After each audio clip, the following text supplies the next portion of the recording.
أكبر نسبة حوادث دهس بالبلاد موجودة بالمجتمع الفلسطيني، وللأسف مجتمعنا مش واعي كفاية لكيفية التوجه لمختصين والمطالبة بالحقوق والتعويضات اللي بيستحقها. شو الإجراءات اللي لازم نقوم فيها بعد التعرض لحادث دهس؟ علامة استفهام.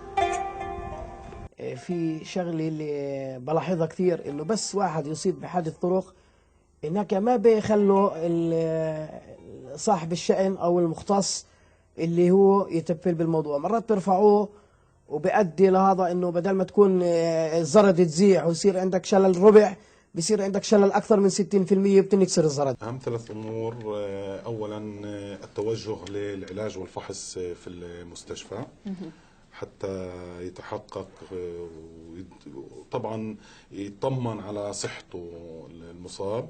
شيء أساسي هو الاستشارة، ويعني الاختيار بعد ما الشخص يستشير كذا أشخاص مختصين. هاي كانت علامة استفهامنا لحلقتنا اليوم عن حوادث الطرق. نلتقي فيكم بحلقة جديدة مع علامة استفهام جديدة.